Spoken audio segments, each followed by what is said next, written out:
Evan actually asked me for a prenup before we got married, and I told him I'm not doing that because I would never take anything from you. I mean, this woman's logic is a little difficult to follow. The reason I refused to sign this document stating that I would never take anything from you is because I would never take anything from you. Then why not sign it? I mean, I really wonder, does that make sense to women? Does that sound logical? Let's hear from a man. You're gonna marry a girl, okay? And you love her so much. Would you make her sign a prenup with the abundance of money you do have? Yeah, of course. You would make her sign a prenup? Yeah, why not? Because if she was like, she's not comfortable with that, then it's like, But she might get offended by that. well, if she's offended by that, then she's not the one, right? Okay. I mean, it's like, is that then she's offended by it? Is she like, is that why she's there then? Your money?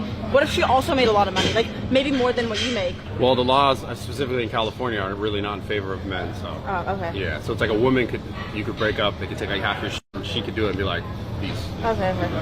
So you would make her sign a prenup? Yeah, of course. I like this guy. He's speaking some common sense. And he's adhering to a policy that every man should have with regards to women. Never show mercy to a woman unless you have the power. Because if you don't have the power, any gesture of goodwill that you offer will not be interpreted by women as an act of generosity. It will be interpreted as an act of weakness. And as we know, women can be ruthless when it comes to exploiting a man's weakness. When it comes to marriage and prenups, I'm not saying that a man has no financial obligation to his ex-wife. If she gave up her career to raise children, then you do have an obligation to her. But it's really important that your premarital assets are protected by law. You need to have the power in that situation. It's going to make a huge difference in how your actions after the divorce are perceived. If you decide to be additionally generous beyond what you're legally required to be, then your actions will be perceived in a positive light. But if you have no power, no protection, then in the divorce settlement, she sees how weak and vulnerable your position is, and she starts grabbing as much stuff as she can legally get away with. You've got to protect yourself. You've got to retain the power. The alternative is disastrous. So how much did my divorce cost me? Well, this is a fantastic question. There's direct and there's indirect costs. Direct costs, I lost $106,000 out of my 401k retirement plan I spent 20 years contributing to. I also lost half the equity in the home, stocks, bonds, mutual funds, cash, and savings that I also spent 20 years contributing to.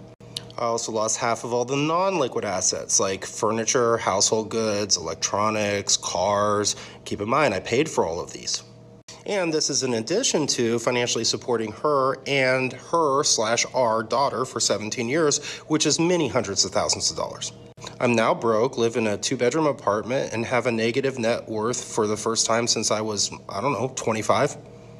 Indirect costs: my job, my sobriety, my self-worth, my masculinity, my hope for the future, my ability to trust women again, my belief in God, my pride, my motivation, my physical health. Let's just say everything.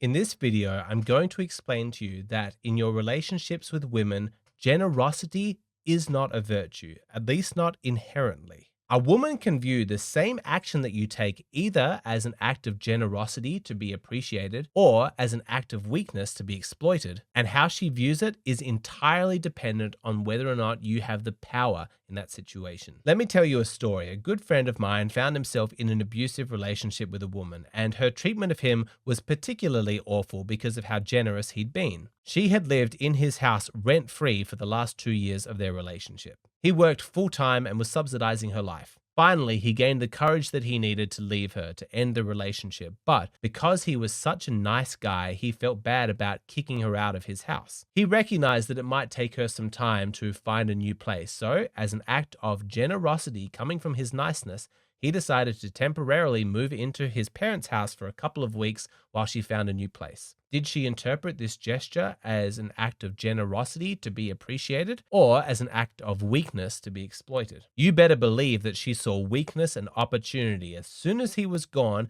she called a locksmith and changed all of the locks. He couldn't even go and get his stuff. They ended up having to go to court where he agreed, just to simplify things, to pay her thousands of dollars to leave his house. If he had kicked her out at the outset, which he was legally entitled to do, then he would have retained the power. Then any mercy that he showed her would have been seen correctly for what it was, an act of generosity. Gentlemen, you have to protect yourself. You have to know what is your bottom line. You need to know that you are covered in the worst case scenario. That has to come first. You can't go around being generous until you've got yourself protected. I know that you have deeply ingrained masculine instincts that are telling you that it's your job to protect women, to look out for them, to be generous. You are hardwired to be merciful. But I'm telling you, unless you're protected, unless you have the power, what you think of as generosity will be seen by many women as weakness, and then they will exploit it. You need to understand that generosity only flows down. You don't find poor people being generous by giving money to the wealthy. You don't find frail old ladies helping young fit men across the street. Only the powerful can be generous. And that's why, unless a man has some power in his relationship with a woman, he can't really be generous to her. Anything that he does thinking is generosity is just seen by her as weakness. Now I'm going to explain how this relates to situations like breaking up and infidelity. Girlfriend gets caught cheating on boyfriend. This what you doing while I'm at work? This what's going on while I'm at work? What are you doing? This is what's going on? What are what's you what's doing? what's going on? Bro, who are you, bro? Who is this? Hang up the phone. Bro, who is this? Bro, now what are you doing now, bro? What are you doing with this shit? Now you're, bro, who is this? Dude, I'm paying the phone bill. This what you doing? I don't care. Now, you would think in a situation like this that this man is going to go scorched earth. He's going to dump her. He's going to tell everybody that she's a liar, that she's a cheater. But you know what's bizarre is I have done so many private consultations with men being put in this situation, and they don't do that. The instinct of mercy rears its head and cripples him from doing what he has to do. There's still some instinct inside him that tells him that no matter how badly she has hurt him, it's still his job as the man to protect her. He wants to be kind. He wants to be generous. He wants to be the good guy. And so he doesn't tell anybody why they broke up. He doesn't tell their mutual friends or her family. Now you might think, wow, unbelievable generosity. He didn't out her for her cheating. That's such a nice thing. She must be so full of appreciation. Nope. I've seen this story a few different times. Instead of showing gratitude for his silence, she sees weakness. She thinks, he's not sharing his side of the story. Great. I'm going to get in there and I'm going to share my side. I'm going to make up a whole bunch of things. And then weeks later, he discovers that she's been going around telling their families, telling their friends that he was abusive, that he cheated. And he thinks, what the fuck? I was protecting you. This is how you repay my kindness? Yeah, brother, because she didn't see it as kindness. She just saw weakness and was like, yes, I can exploit this. By not speaking, he gave up his power, and you should never do that. I've even done private consultations with guys who have discovered that their wife is cheating, which leads to a divorce, but the husband, out of some misguided sense of honor, doesn't tell their children that the reason they're breaking up is because mum was having sex with another man. The rationalizations come in like, oh, I don't want my kids to blame her for the family breaking apart. I want them to have a positive opinion of their mother. I want them to still have a close relationship. Misplaced mercy once again. He literally accepts blame upon himself and lies to his children about what's actually occurred,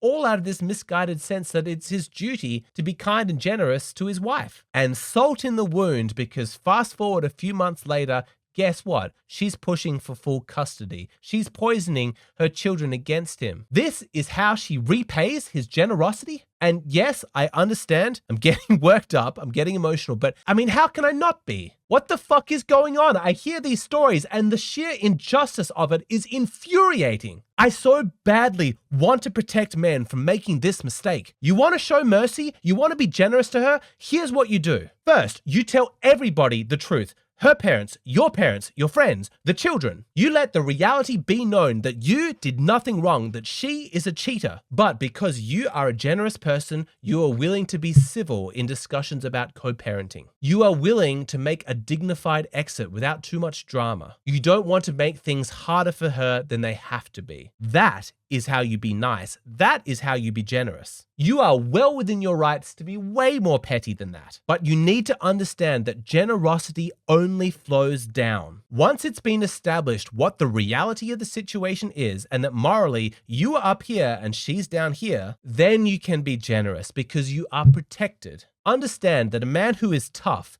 who's masculine, who has standards, if he does something nice for a woman, then he is perceived as being generous. But a man who is insecure, soft, feminine. If he does something nice for a woman, it's perceived as weak, or even worse, as manipulative. Essentially, what nice guys do is what they suffer with is not that they're too nice or anything. It's just that they have incredibly weak boundaries when it comes to women.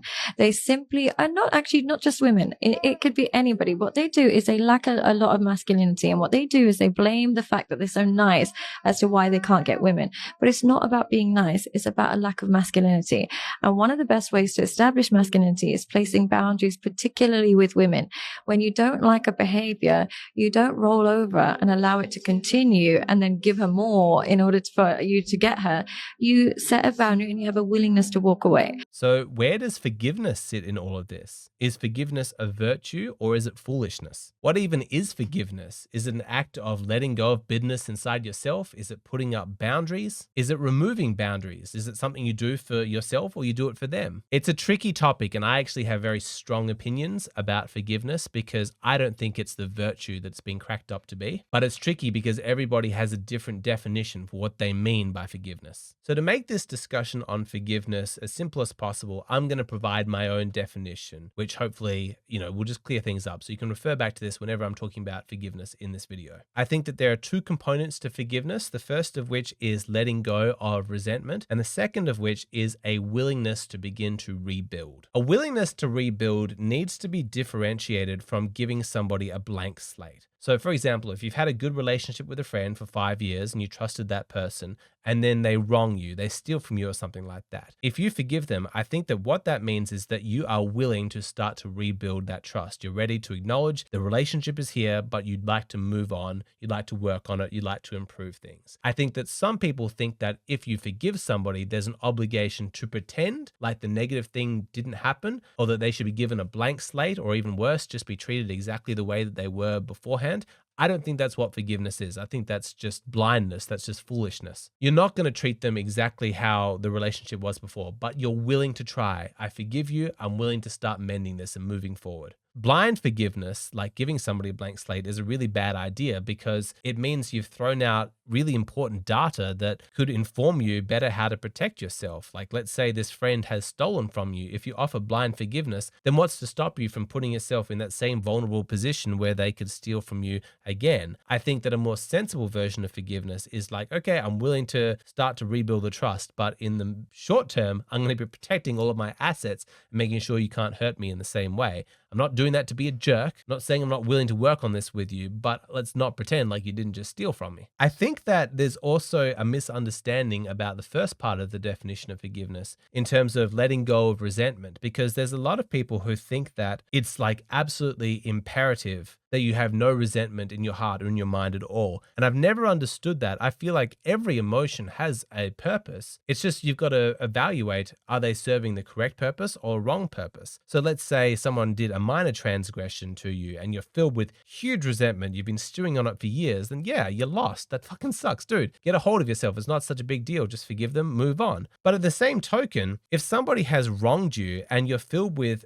an emotion of resentment towards them, do you see that that feeling of resentment is actually serving a very important protective purpose? You should resent them. That's a normal and natural response to have when somebody has transgressed one of your boundaries. And if they come back into your life 2 years later, that resentment pops up as a sort of protective mechanism. Hey, it's that fucker who stole from me. All right, I'm going to keep him at arm's distance. I'm not going to be too cordial with him because I don't want to get involved in that same bullshit. And in so doing, you're protecting yourself. Resentment can be very, very useful. You sometimes hear criticisms from people who are like, you should just forgive, like you're holding on to bitterness. And that's not my experience of resentment. Like, everybody seems to be in an absolute manic rush to make sure that everybody's forgiven everybody else.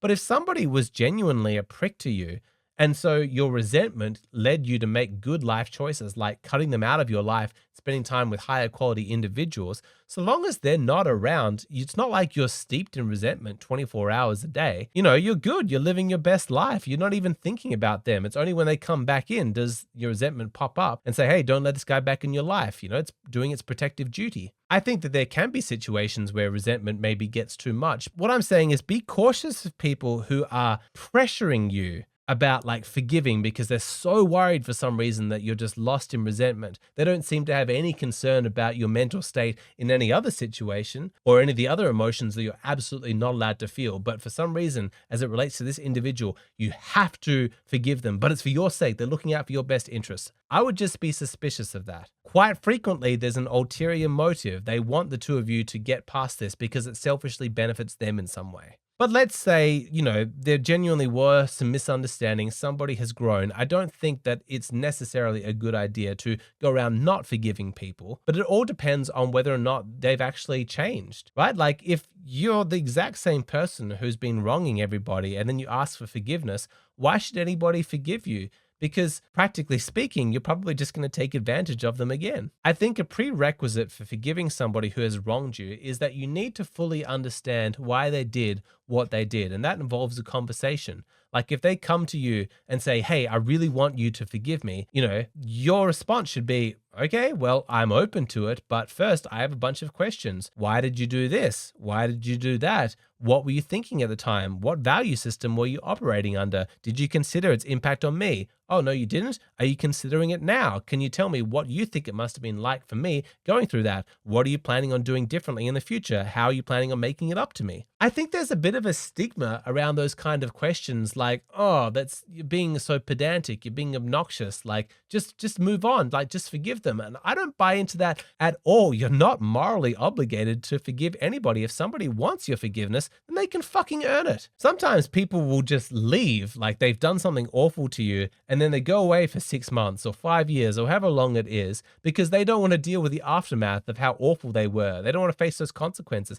And then they come back into your life later on and like, hey, it's a lot of time has passed. Should we just move on? Should we just forgive and forget? Again, in my value system, I'd be like, maybe. I've got a bunch of questions. And he's like, oh, why are you asking questions? That all happened so long ago. Yeah, I don't see how that's relevant. I have the exact same questions now. This chapter, all these questions, they lay unresolved. If you want my forgiveness, let's work through it. As you can see, my general feeling around forgiveness is quite cynical because from my perspective, it should never be something that has to be forced. Like if somebody is genuinely sorry for what they did and they make it up to you, like they repay you and they pledge it's going to be different and they show you through their actions why the same thing is not going to happen, I don't even think you'd need to force yourself to forgive that person. It would just be natural. That's what justice demands. Oh, you've completely made up for the mistake you made. I can see that you're different. Right. No worries. Yeah. The trust isn't perfectly matched, but I'm absolutely willing to work with you here and to start to rebuild this. That just happens naturally. Where I get suspicious is the people who love the virtue of forgiveness so much and want to force people to artificially forgive people when there hasn't really been any like justice. It makes sense, right? That awful people like criminals, abusers, liars, cheaters, they would love the concept of forgiveness. Like you've got to forgive me. You got to get past this. Forgive me, forgive me, forgive me. I'm like, yeah, I can understand why in your circumstance, you think forgiveness is an incredible virtue. You want everybody to have it because you want everyone to forgive you for the awful things that you're doing. But I'm sitting over here and I'm just not doing awful things to start with. I'm a moral person. For me, my hierarchy is justice, accountability, and then forgiveness. You show me these two first, and then we can talk about the third. In my experience, I'm not able to talk about forgiveness without it bringing up very strong opinions in people because it can be a bit of a coping mechanism for people who don't know best how to deal with the awful circumstances of the relationships in their lives, like a past lover, a parent, or something like that that's really wronged them in the past. And there's so much resentment, there's so much anger, there's so much confusion. They don't know how to deal with it. And so they convince themselves that they're being very virtuous, but like, you know what, I'm just going to let it go. I'm just going to forgive them. And then they hear me talk like this and it threatens that worldview. They're thinking, well, no. I was the bigger man. I was a good person. I just forgave them. That was me being virtuous. And from my perspective, I'm like, hey, maybe, but maybe also you're just copping out because you don't want to have the tough conversations. You don't want to deal with it. And you're being foolish because you're letting this potentially happen again in the future because you didn't deal with it properly. I mention this because I imagine the comment section is probably going to blow up at this video as people give their perspectives on forgiveness. And I apologize if I've offended you because there's always possible that there's some nuance to this in your situation that I haven't taken into account. You can tell me about it, see if it convinces me. But overall, I just don't see forgiveness as the virtue that it's cracked up to be.